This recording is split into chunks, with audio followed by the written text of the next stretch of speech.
ಮತದಾರರ ಮತದಾನದ ಹಕ್ಕನ್ನ ವಜಾಗೊಳಿಸಬೇಕು ಅನ್ನುವಂತಹ ಹೇಳಿಕೆಯನ್ನ ಅಂದ್ರೆ ವಿವಾದಾತ್ಮಕ ಹೇಳಿಕೆಯನ್ನ ಕೊಟ್ಟಿರುವಂತಹ ಚಂದ್ರಶೇಖರ ಸ್ವಾಮೀಜಿ ಅವರ ವಿರುದ್ಧ ಇದೀಗ ಉಪ್ಪಾರಪೇಟೆ ಪೊಲೀಸ್ ಠಾಣೆಯಲ್ಲಿ ಎಫ್ಐಆರ್ ದಾಖಲಾಗಿದೆ. ಅದೇ ರೀತಿಯಾಗಿ ಈ ಒಂದು ವಿಚಾರದ ಬಗ್ಗೆ ಮಾತನಾಡೋದಕ್ಕೆ ನಮ್ಮ ಜೊತೆ ವಕೀಲರಾದಂತಹ RLN ಮೂರ್ತಿ ಅವರಿದ್ದಾರೆ. ಬನ್ನಿ ಮಾತಾಡ್ಸೋಣ. ಸರ್ ನಮಸ್ತೆ. ಈಗ ಚಂದ್ರಶೇಖರ್ ಸ್ವಾಮೀಜಿ ಅವರು ಒಂದು ವಿವಾದಾತ್ಮಕ ಹೇಳಿಕೆಯನ್ನ ಕೊಟ್ಟಿದ್ರು, ಅಂದ್ರೆ ಮುಸ್ಲಿಮರ ಮತದಾನದ ಹಕ್ಕನ್ನ ರದ್ದು ಮಾಡಬೇಕು ಅನ್ನುವಂಥದ್ದು. ಏನ್ ಹೇಳ್ತೀರಾ ಸರ್ ಇದ್ರ ಬಗ್ಗೆ? ನೋಡಿ ಮೇಡಮ್, ಇದನ್ನ ನಾವು ಯಾವ ರೀತಿ ಅದನ್ನ ಅರ್ಥೈಸ್ಕೊಂತೀವಿ ಅನ್ನೋದ್ರ ಮೇಲೆ ಡಿಪೆಂಡ್ ಆಗಿದೆ. ಯಾವ ರೀತಿ ರಾಜಕೀಯದಲ್ಲಿ ನಾವು ಇದನ್ನ ಉಪಯೋಗಿಸ್ಕೊಬೋದು ಅನ್ನೋದ್ರ ಮೇಲೆ ಅವ್ರ ಹೇಳಿಕೆ ಡಿಪೆಂಡ್ ಆಗಿದೆ. ಇಲ್ಲಿ ಏನಾಗಿದೆ ಗೊತ್ತಾ, ಇಲ್ಲಿ ಕೇವಲ ನಮ್ಮ ಚಂದ್ರಶೇಖರ್ ಸ್ವಾಮೀಜಿಗಳು ಮಾತ್ರನೇ ಅಲ್ಲ, ಎಲ್ಲ ರಾಜಕಾರಣಿಗಳು ಅವರವರು ಅವ್ರಿಗೆ ಯಾವ ಥರ ಬೇಕೋ ಆ ಥರ ಬೇಕಾದಾಗ ಪದಗಳನ್ನು ಬಳಕೆ ಮಾಡೋದು ನಾವು ನೋಡಿದ್ದೀವಿ. ಈಗ ಸನ್ಮಾನ ಜಮೀರ್ ಅಹಮದ್ ಖಾನ್ ಅವರು ಹಿಂದೂಗಳನ್ನ ಕತ್ತರಿಸಬೇಕು, ಕಡಿಬೇಕು, ನಮಗೆ ಅಲ್ಲ, ನಮಗೆ ಇದು ಹಿಂದೂ ದೇವರೇ ಅಲ್ಲ ಅಂತ ಹೇಳಿದ್ದಾರೆ. ಆವಾಗ ಏನು ಯಾವುದೇ ಸರ್ಕಾರ BJP ಸರ್ಕಾರ ಇದ್ದಾಗಲಿ, ಕಾಂಗ್ರೆಸ್ ಸರ್ಕಾರ ಇದ್ದಾಗಲಿ, ಅಥವಾ JDS ಸಮ್ಮಿಶ್ರ ಸರ್ಕಾರ ಇದ್ದಾಗಲಿ ಏನೂ ಕ್ರಮ ಜರುಗಿಸಿಲ್ಲ. ಇವತ್ತು ಒಬ್ಬ ಒಕ್ಕಲಿಗ ಸಮಾಜದ ಮುಖಂಡ, ಒಕ್ಕ ಸಮಾಜದ ಮಾರ್ಗದರ್ಶಕರಾದ ನಮ್ಮ ಚಂದ್ರಶೇಖರ ಸ್ವಾಮೀಜಿಗಳು ಏನು ಅವ್ರ ಉದ್ದೇಶ ಇರಲಿಲ್ಲ, ಅವ್ರಿಗದು ಉದ್ದೇಶ ಇಲ್ಲದೇ ಅವರು ಯಾವುದೇ ಒಂದು ಕೆಟ್ಟ ಉದ್ದೇಶ ಇಲ್ಲದೇ ಬಾಯಿ ತಪ್ಪಿ ಅದು ಮಾತಾಡಿದ್ದಾರೆ. ಅದು ತಪ್ಪು, ಅದನ್ನು ತಪ್ಪು ಅಂತ ಒಪ್ತೀನಿ. ಜೊತೆಯಲ್ಲಿ ಅವರು ಏನಾಗ್ತಾರೆ, ಅವರ ಒಂದು ಸ್ವಂತ ಒಂದು ಸಮಾಜದ ಪರವಾಗಿ ಆ ಸಮಾಜಕ್ಕೆ ಕ್ಷಮೆ ಕೇಳ್ತಾರೆ. ನಾನು ತಪ್ಪಾಗಿ ಮಾತಾಡಿ ದಯವಿಟ್ಟು ಕ್ಷಮಿಸ್ಬಿಡಿ ಅಂತ. ಅದಕ್ಕಿಂತ ಜಜ್ಮೆಂಟ್ ಬೇಕಾಗಿರಲಿಲ್ಲ. ನೀವು ಹೇಳಿದ್ರೆ ಏನೋ ಬಾಯಿ ತಪ್ಪು ಮಾತಾಡೋದು ಅಂತ, ಖಾಸಗಿ ಕಾರ್ಯಕ್ರಮದಲ್ಲಿ ಒಬ್ಬರು ಸ್ವಾಮೀಜಿಯಾಗಿ ಬಾಯಿ ತಪ್ಪಿ ಮಾತಾಡೋದು. ನೋಡಿ ಮೇಡಮ್, ಈಗ ಏನಾಗಿದೆ ಅಂದರೆ ಸಿದ್ದರಾಮಯ್ಯನವ್ರ ಸರ್ಕಾರದಲ್ಲಿ ಯಡಿಯೂರಪ್ಪನ ಮೇಲೂ ಕೇಸ್ ಹಾಕ್ತಾರೆ. ಆಮೇಲೆ ಇವ್ರಿಗೆ ಸರ್ಕಾರದಲ್ಲಿ ಕೆಲಸ ಮಾಡೋಕ್ಕಿಂತ ಜಾಸ್ತಿ ಹಳೆ ಸರ್ಕಾರದಲ್ಲಿ ಏನೇನು ಕೇಸ್ ಹಾಕಬೇಕು ಅನ್ನೋದೇ ಕೆಲಸ ಆಗಿದೆ. ಸರ್ಕಾರ ಅಧಿಕಾರಿಗಳನ್ನ ದುರುಪಯೋಗ ಪಡಿಸ್ಕೊಂಡು ಇವರು ಈ ಥರ ಒಂಥರ ಬಯಾಸ್ಡ್ ಕೇಸ್ ಕಂಪ್ಲೇಂಟ್ನ ಫೈಲ್ ಮಾಡಿ. ಮೇಡಮ್, ಇಲ್ಲಿ ಮೇನ್ ಉದ್ದೇಶ ಏನಂದರೆ ಮೇಡಮ್, ಇಲ್ಲಿ ಸ್ವಾಮೀಜಿ ಅವರು ಕ್ಷಮೆ ಕೇಳಿದ್ರು. ಆದರೆ ನಾವು ಹೇಳೋದು ಏನೋ ನೀವು FIR ಮಾಡಿಬಿಟ್ಟಿದ್ದೀರಾ. ನೀವು ಗೃಹ ಮಂತ್ರಿಯವರಾಗಲಿ, ಸನ್ಮಾನ್ಯ ಸಿದ್ದರಾಮಯ್ಯನವರಾಗಲಿ, ಇಡೀ ನಮ್ಮ ಅಶೋಕ್ ಅವ್ರು ಹೇಳ್ತಿದ್ರು, ಏನು ಅಪೋಸಿಷನ್ ಪಾರ್ಟಿ ಲೀಡ್ರು ಅಶೋಕ್ ಅವ್ರು ಹೇಳ್ತಿದ್ರು, ನಮ್ಮ ಒಕ್ಕಲಿಗ ಸಮಾಜನೂ ಹೇಳಿದೆ, ಒಕ್ಕಲಿಗ ಸಂಘನೂ ಹೇಳ್ತಿದ್ದಾರೆ. ಏನು ಈ ಕೇಸ್ನ FIR ಮಾಡಿ ಸ್ವಾಮೀಜಿ ಅವ್ರನ್ನ ಈ ವಯಸ್ಸಲ್ಲಿ ಸ್ವಾಮೀಜಿ ಅವ್ರನ್ನ ಕುಗ್ಸೋ ಅಂಥದ್ದು ಏನಿತ್ತು ಇವ್ರ ಸರ್ಕಾರಕ್ಕೆ ಅಂತ ಹೇಳ್ತಾರೆ. ನಾನೇನು ಹೇಳಿದೆ ಅಂದರೆ, ಈ ಸರ್ಕಾರ ಕಾಂಗ್ರೆಸ್ ಸರ್ಕಾರ ಜಾತ್ಯತೀತ ಸರ್ಕಾರ ಅಂತ ಹೇಳ್ಕೊಂಡು ಒಂದು ಜಾತಿ ಒಂದು ಕೋಮಿಗೆ ಸಪೋರ್ಟ್ ಮೆಚ್ಚೋಕ್ಕೋಸ್ಕರ ಈಗ ಯಾವುದೋ ಒಂದು ಈಗ ಮುಸ್ಲಿಂ ಜನಾಂಗ ಹಿಂದೂ ಜನಾಂಗ ಚೆನ್ನಾಗಿದ್ದೀವಿ ನಾವು. ಸರ್ಕಾರ ನಮ್ಮಿಬ್ಬರಲ್ಲಿ ಎರಡು ಸಮುದಾಯಗಳ ಮಧ್ಯೆ ಯಾವಾಗ ಟೆನ್ಷನಾಗಿ ಇಡೋದು. ಅದಕ್ಕೆ ಸಿದ್ದರಾಮಯ್ಯನವರು ಹೇಳಿ ಮಾಡಿಸ್ದಂಗೆ ಅವರು ರಾಜಕೀಯ ಮಾಡ್ಕೊಂಡು ಬಂದಿದ್ದಾರೆ. ಅದು ಒಂದು ಕಡೆ ಇಲ್ಲ. ವಕೀಲದಾಗ ನಾನು ಅದನ್ನು ಅವರಿಂದ ಪರ್ಸನಲ್ ಕಮೆಂಟ್ ಮಾಡೋದಂಗೆ ಇಷ್ಟಪಡಲ್ಲ. ಆದರೆ ಸಿದ್ದರಾಮಯ್ಯನವರು ಒಬ್ಬ ಒಕ್ಕಲಿಗ ಸಮಾಜ ಮುಖಂಡನ, ಒಕ್ಕಲಿಗ ಸಂಘ ಸ್ವಾಮೀಜಿ ಮೇಲೆ ಈ ರೀತಿ ಟಾರ್ಗೆಟ್ ಮಾಡೋದಿದೆಯಲ್ಲ, ಇದು ನಿಜವಾಗೂ ಪೊಲಿಟಿಕಲ್ ವೆಂಡೆಂಟ್ ಅಂತಾರೆ, ಪೊಲಿಟಿಕಲಿ ಮೋಟಿವೇಟೆಡ್ FIR ಅಂತ ಕರಿತೀವಿ ಇದಕ್ಕೆ. ಇದಲ್ಲದೆ ನಾವು ಇವರು ಸಿದ್ದರಾಮಯ್ಯನ ಸರ್ಕಾರ ಬಂದ ಮೇಲೆ ಸುಮಾರು ಕೇಸ್ಗಳನ್ನ ಜಾತಿ ಭೇದ ಮರೆತು, ವರ್ಣ ಭೇದ ಮರೆತು, ಆಮೇಲೆ ಧರ್ಮ ಆಧಾರಿತವಾಗಿ ಎಲ್ಲ ಮರೆತು ಸುಮಾರು ಕೇಸ್ ವಾಪಸ್ ತೊಗೊಂಡಿದ್ದಾರೆ ಸರ್ಕಾರ. ನಾವು ನಿನ್ನೆ ನಮ್ಮ ಒಕ್ಕಲಿಗರ ಮುಖಂಡರೆಲ್ಲ ಸೇರ್ಕೊಂಡು ಚರ್ಚೆ ಮಾಡಿ ನಮ್ಮ ಒಂದು ಯುನೈಟೆಡ್ ಫೋರಮ್ ಆಫ್ ವರ್ಲ್ಡ್ ಒಕ್ಕಲಿಗಾಸ್ ಅಂತ ಏನು ನಾವು ಒಕ್ಕಲಿಗ ಫೇವರಾಗಿ ನಾವು ಕೆಲಸ ಮಾಡ್ಕೊಂಡು ಬಂದಿದ್ದೀವಿ. ಅವರೆಲ್ಲ ನಾವು ಮನಸ್ಸು ಮಾಡಿ ಸರ್ಕಾರಕ್ಕೆ ಒಂದು ಮನವಿ ಕೊಟ್ಟಿದ್ದೀವಿ. ಏನು ಮನವಿ ಅಂದರೆ, ನೀವು ಸುಮಾರು ಪ್ರಕರಣ ವಾಪಸ್ ತೊಗೊಂಡಿದ್ದೀರಾ ಅಂತ ಹೇಳಿ ಮುಖ್ಯಮಂತ್ರಿ ಸಿದ್ದರಾಮಯ್ಯನವ್ರಿಗೆ, ಉಪಮುಖ್ಯಮಂತ್ರಿಗಳಾದಂಥ DK ಶಿವಕುಮಾರ್ ಅವರಿಗೆ, ಹಾಗೂ ಮಾನ್ಯ ಗೃಹ ಮಂತ್ರಿಗಳಿಗೆ, ಗೃಹ ಕಾರ್ಯದರ್ಶಿಗಳಿಗೆ, ಪೊಲೀಸ್ ಕಮಿಷನರ್ಗೂ ಸಹ ಕೊಟ್ಟು ನಾವು ನಿನ್ನೆ ಈ ಒಂದು ಪತ್ರದ ಕಾಪಿನ ನಾವು ಪೊಲೀಸ್ ಇನ್ಸ್ಪೆಕ್ಟರ್ ಸಹ ಕೊಟ್ಟಿದ್ದೀವಿ.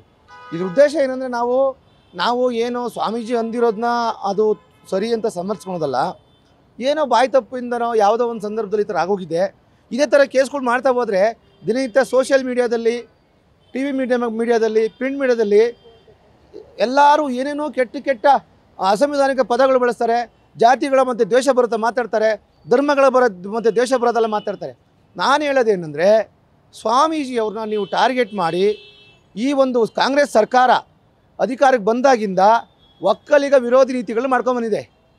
ನಾವು ವಕೀಲರಾಗಿದ್ದೀವಿ ಅಂತೇಳಿ ನಾವು ಒಕ್ಕಲಿಗ ವಿರೋಧಿ ನೀತಿನ ನಾವು ಸಹಿಸ್ಕೊಂಡಿರೋಕ್ಕಾಗಲ್ಲ. ನಾವು ಒಕ್ಕಲಿಗ ವಿರೋಧಿ ನೀತಿ ಏನು, ಈಗ ಮೊನ್ನೆ ಕುಮಾರಸ್ವಾಮಿ ಅವ್ರ ಮೇಲೆ ರಿಮಾರ್ಕ್ ಮಾಡಿದ್ರು ಸನ್ಮಾನ್ಯ ಜಮೀರ್ ಅವರು. ಇವತ್ತು ಸ್ವಾಮೀಜಿ ಮೇಲೆ ಕರಿಯ ಅಂತೇಳಿ ಜನಾಂಗೀಯ ನಿಂದನೆ ಮಾಡಿದ್ರು. ಆಮೇಲೆ ಬಾಯಿ ತಪ್ಪಿಂದ ಅಂದ್ಬಿಟ್ಟೆ ಅಂತ ಹೇಳ್ತಾರೆ. ನಾನು ಅವಾಗ್ಲಿಂದ ಕೇಳೋಣ ಅಂತ ಅನ್ಕೊಂಡೆ. ಇವಾಗ ಸ್ವಾಮೀಜಿ ಅವರು ಕ್ಷಮೆ ಕೇಳಿದರೆ ಬಿಟ್ಬಿಡ್ಬೋದಲ್ವಾ ಅಂತ ನೀವು ಒಂದ್ ಮಾತು ಹೇಳಿದ್ರಿ. ಅದೇ ರೀತಿಯಾಗಿ ಜಮೀರ್ ಅಹಮದ್ ಅವರು ಕೂಡ ಕುಮಾರಸ್ವಾಮಿ ವಿಚಾರದಲ್ಲಿ ಕ್ಷಮೆ ಕೇಳಿದ್ರು, ಯಾಕೆ ನೀವೆಲ್ಲ ಬಿಡ್ಲಿಲ್ಲ ಅಂತ. ಮೇಡಮ್, ಈಗ ನೋಡಿ, ಜಮೀರ್ ಅಹಮದ್ ಅವರು ಕುಮಾರಸ್ವಾಮಿ ಅವರ ಸ್ನೇಹಿತರು ಇರ್ಬೋದು, ಆದರೆ ಅವರು ರೈಟಿಂಗಲ್ಲಿ ಬರ್ಕೊಡ್ಲಿ, ನಾನು ಬಾಯಿ ತಪ್ಪಿಂದ ಅಂದ್ಬಿಟ್ಟೆ, ನಾನು ಈ ಥರ ನಾನು ಏನು ಪೊಲಿಟಿಕಲಿ ಮೋಟಿವೇಟೆಡ್ ಇದು ಮಾಡೋದು ಬೇಡ, ಇನ್ನು ಮುಂದೆ ಈ ಥರ ಮಾತಾಡೋದು ಬರ್ದುಕೊಳ್ಳಿ. ನಾವು ಅಡಮೆಂಟ್ ಇಲ್ಲ, ನಮ್ಮ ಅಡಮೆಂಟ್ ನಾವಿಲ್ಲ. ಆದರೆ ಸ್ವಾಮೀಜಿಯವರು ಮೇಡಮ್ ಅವ್ರು ಎಷ್ಟು ಚೆನ್ನಾಗಿ ಬರ್ಕೊಡ್ತಾರೆ ಗೊತ್ತಾ. ನಾನು ಅವರ ಲೆಟ್ರೇಟ್ನಲ್ಲಿ, ಅವ್ರ ಸಂಸ್ಥಾನದ ಮಠದ ಲೆಟ್ರೇಟ್ನಲ್ಲಿ ಒಂದು ಸಾರಿ ಕೇಳೋದು ಇದೆಯಲ್ಲ, ಅದು ನಿಜವಾದ ಜಡ್ಜ್ಮೆಂಟ್, ಅದು ಅದಕ್ಕೆ ನಿಜವಾದ ಒಂದು ಮಾನವೀಯತೆ, ಒಂದು ಸಂಸ್ಕಾರ ಅಂತ ಕರೀತಾರೆ. ಸಂಸ್ಕಾರ ಇಲ್ಲದೆ ಈ ಸರ್ಕಾರಕ್ಕೆ ಸಂಸ್ಕಾರ ಇಲ್ಲ. ಈ ಸರ್ಕಾರ ಏನು ಮಾಡುತ್ತೆ ಗೊತ್ತಾ ಮೇಡಮ್, ಈಗ ಎಲ್ಲ ಟಾರ್ಗೆಟ್ ಮಾಡೋದು ಕ್ಯಾಸ್ಟ್ಗಳನ್ನ. ಏನು ಟಾರ್ಗೆಟ್ ಮಾಡೋದು? ಒಕ್ಕಲಿಗ ಸಮುದಾಯ ಟಾರ್ಗೆಟ್ ಮಾಡೋದು. ಈಗ DK ಶಿವಕುಮಾರ್ ಅವರಿಗೆ ಮುಖ್ಯಮಂತ್ರಿ ಆಗಿ ಬಿಡ್ತಾ ಇಲ್ಲ. ಯಾರು ಹೇಳಿದ್ದು ಸರ್ ಬಿಡ್ತಾ ಇಲ್ಲ? ಇಲ್ಲ, ಯಾಕೆ ಬಿಡ್ತಾ ಬಿಡ್ತಾ ಇಲ್ಲ? ನನಗೇನು ಭಯ ಇಲ್ಲ ಸಿದ್ದರಾಮಯ್ಯನವ್ರ ಬಗ್ಗೆ. ಅವರು ಯಾವುದೋ ಒಂದು ಸಮುದಾಯದ ಓಲೈಕೆಗೋಸ್ಕರ ಅವರ ಸಮುದಾಯ ಮತ್ತು ಮುಸ್ಲಿಮರ ಸಮುದಾಯನ ಓಲೈಸ್ಕೊಳ್ಳೋಕ್ಕೋಸ್ಕರ ಬೇಕು ಅಂತ ಪ್ರವೋಕ್ ಮಾಡೋದು ಇದು ಸಿದ್ದರಾಮಯ್ಯನವರು. ಇವಾಗ ಅವರು ಸಿದ್ದರಾಮೋತ್ಸವ ಒಂದು ಆಚರಣೆ ಮಾಡಿಕೊಟ್ಟಿದ್ದಾರಂತೆ. ಅವರೇ ಪಾರ್ಟಿನಲ್ಲಿ ಬೆಲೆ ಇಲ್ಲ ಅವ್ರಿಗೆ, ಅವರೇ ಪಾರ್ಟಿನ ಬರ್ಕೊಟ್ಟಿದ್ದಾರೆ. ಸಿದ್ದರಾಮಯ್ಯನವರ ಸ್ಟೇಟಸ್ಸು ಅವ್ರಿಗೆ ಗೊತ್ತಿದೆ. ಗೆದ್ದಾಗ ಗೆದ್ದೆತ್ತಿನ ಬಾಲಾಡಕ್ಕೆ ಮುಂದೆ ಬರ್ತಾರೆ, ಸೋತಾಗ ಸೆಡಲಿರ್ತಾರೆ. ಈಗ ಅದೇನೋ ಇದ್ದಕ್ಕಿದ್ದಂಗೆ ಸಿದ್ದರಾಮಯ್ಯನವ್ರಿಗೆ ಇದೇನಂತಾರಲ್ಲ, ಇದು ಟೆಂಪರ್ ರೈಸ್ ಆಗಿಬಿಟ್ಟು ಪವರ್ ಬಂದುಬಿಟ್ಟಿದೆ. ಈಗ ಎಲೆಕ್ಷನ್ ಕ್ಯಾನ್ವಾಸ್ ಮಾಡೋ ಟೈಮಲ್ಲಿ ಪವರ್ ಇರಲಿಲ್ಲ. ಇದು ಬಿಡಿ, ಅದೆಲ್ಲ ನಮಗೆಲ್ಲ ಬೇಡ. ಈಗ ವಿಷಯಕ್ಕೆ ಬರೋಣ. ಈಗ ವಿಷಯ ಒಂದೇ ಮೇಡಮ್, ಒಕ್ಕಲಿಗ ಸಮುದಾಯದ ಯಾರಿಗೇ ಆದ್ರೂ ಒಂದು ಸರ್ಕಾರ ಆಗಲಿ ಯಾರ ತೊಂದರೆ ಕೊಡೋಕ್ಕೆ ಬಂದಾಗ ನಾವೆಲ್ಲ ಒಕ್ಕಲಿಗ ಸಮುದಾಯದ ಏನು ನಾವು ವಕೀಲರಿದ್ದೀವಿ, ಆಮೇಲೆ ಏನು ನಮ್ಮ ವರ್ಲ್ಡ್ ಯುನೈಟೆಡ್ ಫೋರಮಿಂದ ನಾವು ಮನವಿ ಕೊಟ್ಟಿದ್ದೀವಿ. ಏನು ಸ್ಟೇಟು ನೋಡಿ, ಸ್ಟೇಟ್ ವೆಲ್ಫೇರ್, ಸ್ಟೇಟು ಗಮನ ಕೊಡಬೇಕು. ಈ ಸ್ವಾಮೀಜಿ ಮೇಲೆ ಕೇಸ್ ರಿಜಿಸ್ಟರ್ ಮಾಡೋದು ಯಾಕೆ ಬಿಡಬೇಕಾಗಿತ್ತು ಸ್ಟೇಟು? ಸ್ವಾಮೀಜಿ ಓಕೆ, ಇವ್ರಿಗೆ ಯಾವ ರೀತಿಯಾದಂತಹ ಹಕ್ಕಿದೆ? ಒಬ್ರು ಧರ್ಮದ ಮತದಾರರನ್ನ ನೀವು ರದ್ದು ಮಾಡ್ಬೇಕು ಅವರ ಹಕ್ಕನ್ನ ಅಂತ ಹೇಳೋಷ್ಟು ಇವ್ರಿಗೆ ಯಾರು ಸರ್ ಹಕ್ಕು ಕೊಟ್ಟಿದ್ದು? ನೋಡಿ, ನೀವು ತಪ್ಪು ಮಾಡೋ ಹಕ್ಕು ಯಾರು ಕೊಟ್ಟಿದ್ದು ಅಂತ ಕೇಳಬಾರ್ದು. ತಪ್ಪು ಎಲ್ಲರೂ ಮಾಡ್ತಾರೆ. ಸ್ವಾಮೀಜಿ ಏನು ತಪ್ಪು ಮಾಡೋ ಅವ್ರ ಅರಿವಾಗಿದೆ, ಅದು ಆ ಮಾತು ಬಳಸಬಾರ್ದಾಗಿತ್ತು. ಆದರೆ ತಮಗೆ ಹೇಳ್ತೀನಿ, ಈಗ ಜಮೀರ್ ಅಹಮದ್ ಖಾನ್ ಅವರ ಒಂದು ಏನು ಕ್ಷೇತ್ರ ಬರುತ್ತೆ ಆ ಕ್ಷೇತ್ರದ ವ್ಯಕ್ತಿ ಕೊಟ್ಟಿರೋದು ಇದರಿಂದ ಯಾರವರೇ? ಜಮೀರ್ ವರ್ಸಸ್ ಒಕ್ಕಲಿಗ ಮುಖಂಡರು ಅಂತ ಇದೆ ಇಲ್ಲಿ. ಜಮೀರ್ ವರ್ಸಸ್ ಒಕ್ಕಲಿಗ ಮುಖಂಡ ಟಾರ್ಗೆಟ್ ಮಾಡಿದ್ದಾರೆ ಅವರು ನೇರವಾಗಿ ದೇವೇಗೌಡರ ಕುಟುಂಬದ ಮೇಲೆ ಟಾರ್ಗೆಟ್ ಮಾಡ್ತಾರೆ. ನೋಡಿ, ಜಮೀರ್ ಅವರ 100 ಹೇಳಿಕೆಗಳಲ್ಲಿ 85 ಹೇಳಿಕೆಗಳು ದೇವೇಗೌಡರ ವಿರುದ್ಧ ಇರ್ತವೆ, ದೇವೇಗೌಡರ ಕುಟುಂಬದ ವಿರುದ್ಧ ಇರ್ತವೆ, ಆಮೇಲೆ ಒಕ್ಕಲಿಗ ಮುಖಂಡರ ವಿರುದ್ಧ ಇರ್ತವೆ. ಈ ಜಮೀರ್ ಅವ್ರಿಗಿರೋ ಟ್ಯಾಲೆಂಟಿಂದ ಇದುವರೆಗೂ ದೇಶದ ಅಭಿವೃದ್ಧಿ ಮಾಡೋಕ್ಕಾಗಲಿ, ಆಮೇಲೆ ದೇಶದಲ್ಲಿರ್ತಕ್ಕಂಥ ದುಷ್ಕರ್ಮಿಗಳು ಯಾರು ಇವರು ದುಷ್ಕರ್ಮಿಗಳು ಉಗ್ರಗಾಮಿಗಳಿದ್ದಾರಲ್ಲ ಅವ್ರ ಬಗ್ಗೆ ಮಾತಾಡಲ್ಲ. ಅವರು ಉಗ್ರಗಾಮಿಗಳನ್ನ ಪೋಷಣೆ ರೀತಿ ಮಾತಾಡ್ತಾರೆ. ನಿನ್ನೆ ನೀವು ಉಪ್ಪಾರಪೇಟೆ ಪೊಲೀಸ್ ಸ್ಟೇಷನ್ಗೆ ಹೋಗಿದ್ದೀನಿ ಅಂತ ಹೇಳಿದ್ರಿ, ನೀವೆಲ್ಲ ಒಂದು ನಿಮ್ಮ ಸಮುದಾಯ ಇದೆಯೋ, ಅವರು ಏನಾಯ್ತು ಸರ್? ನೀವು ಉಪ್ಪಾರಪೇಟೆ ಪೊಲೀಸ್ ಸ್ಟೇಷನ್ ನಿನ್ನೆ ಉಪ್ಪಾರಪೇಟೆ ಪೊಲೀಸ್ ಸ್ಟೇಷನ್ಗೆ ಹೋಗಿ ನೀವು ಪ್ರಕರಣ ತನಿಖೆ ಕೈ ಬಿಡಬೇಕು, ಇದು ಪ್ರಕರಣ ಎಲ್ಲ ಸುಳ್ಳಿದೆ, ಸ್ವಾಮೀಜಿಯವರು ಹೇಳೋ ಮಾತಿಂದ ಯಾವುದೇ ಕಾನೂನಲ್ಲಿ ಇದು ನೇರವಾಗಿ ಅಟ್ರಾಕ್ಟ್ ಆಗುವಂಥ ಅಪರಾಧ ಅಲ್ಲ. ಇದು ಈ ಥರ ಮಾಡೋದೇ ಆದರೆ ಬೆಂಗಳೂರಿನಲ್ಲಿ ದಿವಸಕ್ಕೆ ಒಂದು 5-6 ಸಾವಿರ ಕೇಸ್ ರಿಜಿಸ್ಟರ್ ಮಾಡಬೇಕಾಗುತ್ತೆ. ಪೇಪರ್ನಲ್ಲಿ ಬರೋವು, ಟಿ ವಿನಲ್ಲಿ ಬರೋವು, ಸೋಷಿಯಲ್ ಮೀಡಿಯಾದಲ್ಲಿ ಬರೋವು. ಆಮೇಲೆ ಕೆಲವರು ನೇರವಾಗೇ ಮಾತಾಡ್ತಾರೆ. ಮುಸಲ್ಮಾನ್ ಬಾಂಧವ ಮುಖಂಡರುಗಳು ನೇರವಾಗಿ ಹಿಂದೂನ ಕೊಲ್ಲಬೇಕು ಅಂತಾರೆ, ಹಿಂದೂ ದೇವ್ರನ್ನ ಕೊಲ್ಲಬೇಕು ಅಂತ, ಇದ್ದು ದೇವ್ರ ಪೂಜೆ ಮಾಡಬೇಡಿ ಅಂತ ಹೇಳ್ತಾರೆ. ಇದೆಲ್ಲ ಮಾಡ್ಕೊಂಡು ಹೋದರೆ ಬರೀ ನಮ್ಮ ಜೈಲು ಸಾಕಾಗಲ್ಲ, ಈಗ ಇರೋ ಕೋರ್ಟ್ಗಳು ಇರೋ ಪೊಲೀಸ್ ಸ್ಟೇಷನ್ ಸಾಕಾಗಲ್ಲ. ಇವೆಲ್ಲ ಪೊಲಿಟಿಕಲ್ ಆಗಿ ತೊಗೊಂಡು ಸರ್ಕಾರ ಯಾವ ಬೇಕಾದ್ರೂ ಉಪಯೋಗಿಸ್ಕೊಳುತ್ತೆ. ಸರ್ಕಾರ ಈ ಹಿಂದೆ BJP ಸರ್ಕಾರ ಇದ್ದಾಗ ಇವರಿಗೆ ಅಷ್ಟು ಅವ್ರಿಗೆ ಬಾಲ ಮುದ್ಕೊಂಡಿದ್ರು. ಇವರು ಪೊಲೀಸ್ ಸ್ಟೇಷನ್ಗಳಿಗೆ ಹೋಗಿ ಇವ್ರನ್ನ ನಾಚಿಕೆ ಆಗ್ಬೇಕು. ಸಿದ್ದರಾಮಯ್ಯನವ್ರಿಗೆ ಒಬ್ಬ ಮಾಜಿ ಮುಖ್ಯಮಂತ್ರಿ ಆಗಿಬಿಟ್ಟು ಒಂದು ಯಾವುದೋ ಪೊಲೀಸ್ ಕೇಸ್ ರಿಜಿಸ್ಟರ್ ಮಾಡೋಕ್ಕೆ ಹೋಗಿ ಸ್ಟೇಷನ್ಗೆ ಕೂತ್ಕೊಂತಾರೆ. ಈಗ ಆರ್ಡಿನರಿ ಪರ್ಸನ್ ಕೂತ್ಕೊಂತ ಆ ಥರ ಕೂತ್ಕೊಂತಾರೆ. ಹೌದು, ಗೌರವಿಸಿ ಕಾನೂನೆಲ್ಲ ಒಂದೇ. ಇವ್ರು ಅಧಿಕಾರಕ್ಕೆ ಬಂದಾಗ ಅವ್ರ ಮೇಲೆ ಒಕ್ಕಲಿಗರ ಮುಖಂಡ ಮೇಲೆ FIR ಮಾಡೋದು, ಅವ್ರನ್ನ ಕೂಗಿಸೋದು, ಆಮೇಲೆ ಬೇರೆ ಒಂದು ಸಮುದಾಯನ ಅವ್ರ ಸಮುದಾಯನ ಮೆಚ್ಚಲಿಕ್ಕೋಸ್ಕರ ಅವರ ಸಮುದಾಯನ ಮತ್ತು ಇನ್ನೊಂದು ಮುಸ್ಲಿಂ ಸಮುದಾಯನ ಮೆಚ್ಚಲಿಕ್ಕೋಸ್ಕರ ಹಿಂದೂ ಸಮುದಾಯ ಟಾರ್ಗೆಟ್ ಮಾಡಿ, ಅದರಲ್ಲೂ ಹಿಂದೂ ಸಮುದಾಯದಲ್ಲಿ ಒಕ್ಕಲಿಗ ಸಮುದಾಯ ಟಾರ್ಗೆಟ್ ಮಾಡಿ ಇವ್ರು ನಮ್ಮ ಒಂದು ನಾವು ಭ್ರಾತೃತ್ವ, ನಾವೇನು ಒಕ್ಕಲಿಗ ಕುಟುಂಬಗಳಿದ್ದೀವಿ ಅದನ್ನು ರಾಜಕೀಯ ಪ್ರಕಾರ ಅವರು ತುಳಿಬೇಕು. ಅವ್ರು ನೋಡಿ, ಯಾವಾಗ ನೋಡು ಕುಮಾರಸ್ವಾಮಿ ಮೇಲೆ ಟಾರ್ಗೆಟ್ ಮಾಡ್ತಾರೆ, ಯಾವಾಗ ನೋಡು ದೇವೇಗೌಡರ ಮೇಲೆ ಟಾರ್ಗೆಟ್ ಮಾಡ್ತಾರೆ. ಆಮೇಲೆ ನಮ್ಮ ಸ್ವಾಮೀಜಿಗಳು ಅಂದಿದ್ದನ್ನ ಅವ್ರ ಬಾಯಲ್ಲಿ ಬರೋ ಮಾತು ನೋಡ್ಬೇಕು, ಕೇವಲ ಮಾತಾಡ್ತಾರೆ. ಇವರು ಸಿದ್ದರಾಮಯ್ಯನವ್ರಿಗೆ ಬೇರೆ ಸಮಾಜದ ಮೇಲೆ ಗೌರವನೂ ಇಲ್ಲ, ಬೇರೆ ಸಮಾಜ ವ್ಯಕ್ತಿಗಳ ಮೇಲೆ ಗೌರವ ಇಲ್ಲ. ಬಟ್ ಆದರೆ ಇವ್ರ ಸಮಾಜನ ಇಡೀ ಕರ್ನಾಟಕದಲ್ಲಿರ್ತಕ್ಕಂಥ ಎಲ್ಲ ಜಾತಿ ಸಮುದಾಯಗಳು, ಎಲ್ಲ ವರ್ಗದ ಜನತೆ, ಎಲ್ಲ ಧರ್ಮದ ಜನತೆ ಗೌರವಿಸ್ಬೇಕು. ಇವರು ಎಕ್ಸ್ಪೆಕ್ಟ್ ಮಾಡ್ತಾರೆ. ಸಿದ್ದರಾಮಯ್ಯನವರು ಎಕ್ಸ್ಪೆಕ್ಟ್ ಮಾಡ್ತಾರೆ. ಆಮೇಲೆ ಇವ್ರಿಗೆ ಏನೇನೂ ತಿಳುವಳಿಕೆ ಹೇಳೋಂಗಿಲ್ಲ, ಎಲ್ಲ ಗೊತ್ತಿವರು ಸರ್ವಜ್ಞ. ಅವ್ರಿಗೆ ಸರ್ವಜ್ಞ ಸಿದ್ದರಾಮಯ್ಯ ಅಂತ ಹೆಸರು ಕೊಡ್ಬೇಕಂತಿದ್ವಿ ನಾವು. ಈಗ ಒಬ್ಬ ರಾಜ್ಯದ ಮುಖ್ಯಮಂತ್ರಿಯಾಗಿ ರಾಜ್ಯದಲ್ಲಿ ಭೇದ ಭಾವ ಮಾಡಬಾರ್ದು. ಕೇವಲ ಮುಸ್ಲಿಂ ಸಮುದಾಯನ ಮೆಚ್ಚೋಕ್ಕೋಸ್ಕರ ನೀವು ಹಿಂದೂ ಸಮುದಾಯ ಟಾರ್ಗೆಟ್ ಮಾಡಿಕೊಂಡು ಒಕ್ಕಲಿಗ ಸಮುದಾಯದ ಮೇಲೆ ಕೇಸ್ಗಳು ರಿಜಿಸ್ಟರ್ ಮಾಡಿಸೋದು. ನಿಮ್ಮ ಶಿಷ್ಯ ಇದ್ದಾನಲ್ಲ, ಅವನು ಯಾರು ಜಮೀರ್ ಅಹಮದ್ ಖಾನ್ಗೆ ಹೇಳಿಸಿ ಕುಮಾರಸ್ವಾಮಿ ಡ್ಯಾಶ್ ಅಂತ ಹೇಳ್ಸೋದೆಲ್ಲ ಮಾಡಿದ್ದೀರಾ. ಇದೆಲ್ಲ ಸಿದ್ದರಾಮಯ್ಯನವರೇ ಮಾಡಿದ್ದು. ಆಮೇಲೆ ಸಿದ್ದರಾಮಯ್ಯನವ್ರಿಗೆ ಯಾರೂ ಹೇಳೋದಿಲ್ಲ ನೋಡಿ. ಅವ್ರ ಮೇಲೆ ಕೇಸನ್ನು ಮಾಡಿದ್ರೆ FIRಗಳು ಮಾಡಿಸ್ತಾರೆ. ಆ ಸ್ನೇಹಮಯಿ ಕೃಷ್ಣ ಅಂದ ಮೇಲೆ FIR ಮಾಡಿಸ್ತಾರೆ. ಅವರೊಬ್ಬ ಶಿಷ್ಯ ಇದ್ದ ಲಕ್ಷ್ಮಣ ಅಂತ ಮೈಸೂರಲ್ಲಿದ್ದಾನೆ, ಅವನಿಗೆ FIR ಮಾಡಿಸ್ತಾರೆ. ಅಲ್ಲಿಗೇನು ಇವ್ರ ವಿರುದ್ಧ ಯಾರು ಕಂಪ್ಲೇಂಟ್ ಕೊಡ್ತಾರೆ, ಇವ್ರಿಗೆ ಯಾವುದು ಪ್ರಬಲವಾದ ಜಾತಿ ಇದೆ ಇವ್ರಿಗೆ ಆಪೋಸಿಟ್ಟು, ಆ ಪ್ರಬಲವಾದ ಜಾತಿ ನಾಯಕರನ್ನ ಮಟ್ಟ ಹಾಕಬೇಕು. ಆ ಪ್ರಬಲವಾದ ಜಾತಿಲಿ ಮಠಾಧೀಶಗಳನ್ನ, ಆ ಪ್ರಬಲವಾದ ಜಾತಿಯ ಸಂಘ ಸಂಸ್ಥೆಗಳನ್ನ ಮಟ್ಟ ಹಾಕಬೇಕು.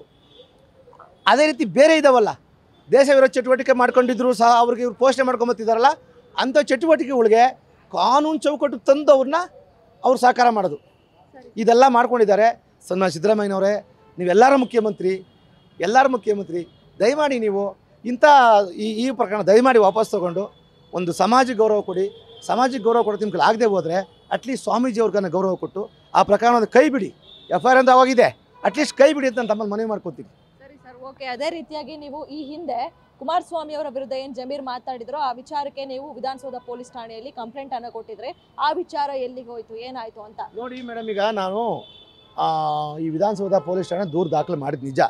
ಆ ದೂರದ ಅವರು ರಿಸೀವ್ ಮಾಡಿಕೊಂಡು ಆ ಜಮೀರ್ ಅಹಮದ್ ಖಾನ್ ಅವ್ರು ಏನು ಮಾತಾಡಿದ್ದಾರೆ ಅದು ಚನ್ನಪಟ್ಟಣ ಈಸ್ಟ್ ಪೊಲೀಸ್ ಠಾಣೆ ಲಿಮಿಟ್ಸಲ್ಲಿ ಮಾತಾಡಿರೋದು. ಆ ಚನ್ನಪಟ್ಟಣ ಈಸ್ಟ್ ಪೊಲೀಸ್ ಠಾಣೆಗೆ ನೀವು ಹೋಗಿ ಅಲ್ಲಿ ಆ ಕಂಪ್ಲೇಂಟ್ನ ಮುಂದೆ ಪರ್ಸ್ಯೂ ಮಾಡಿ ನಾವು ಪ್ರಕರಣ ವರ್ಗಾವಣೆ ಮಾಡಿದ್ವಿ ಅಂತ ಹೇಳ್ಬಿಟ್ಟು ನನಗೆ ಬೆಳಗ್ಗೆ ಎಂಡಾರ್ಸ್ಮೆಂಟ್ ಕೊಡ್ತಾರೆ. ಅದನ್ನು ನಾವು ಕಾನೂನು ರೀತಿಯಲ್ಲಿ ನಾವೆಲ್ಲ ಡಿಸ್ಕಸ್ ಮಾಡಿ ಅದು ಮುಂದುವರಿಸ್ತೀವಿ. ಒಂದು ವೇಳೆ ಅವರು ರೈಟಿಂಗಲ್ಲಿ ಏನಾದರೂ ಕ್ಷಮೆ ಕೇಳಿದರೆ ಕುಮಾರಸ್ವಾಮಿ ಅವರಿಗೆ, ಕೇಂದ್ರ ಮಂತ್ರಿಗಳಿದ್ದಾರೆ ಕುಮಾರಸ್ವಾಮಿ ಅವರು, ಅವ್ರಿಗೆ ಅಂತ ಗೌರವ ಸ್ಥಾನಮಾನ ಇದೆ. ಇವರು ನಮ್ಮ ಜಮೀರ್ ಅವ್ರಿಗೂ ಇದೆ, ಇಲ್ಲ ಅಂತ ಹೇಳ್ತಿಲ್ಲ.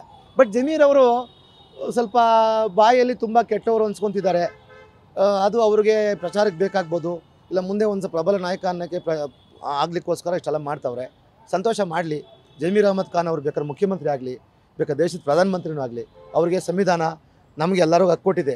ಯಾರು ಬೇಕಾದ್ರೆ ಏನು ಬೇಕಾದ್ರೆ ಆಗ್ಬೋದು ಅಂತ, ಯಾರು ಏನು ಬೇಕಾದ್ರೆ ಆಗ್ಬೋದು ಅಂತ ಹಕ್ಕಿ ಇದೆ ಅಂತ ಹೇಳ್ಬಿಟ್ಟು ಯಾರನ್ನ ಹೆಂಗೆ ಬೇಕಾದ್ರೆ ನಿಲ್ಲಿಸೋಕೆ ಹಕ್ಕಿಲ್ಲ ಅವ್ರಿಗೆ.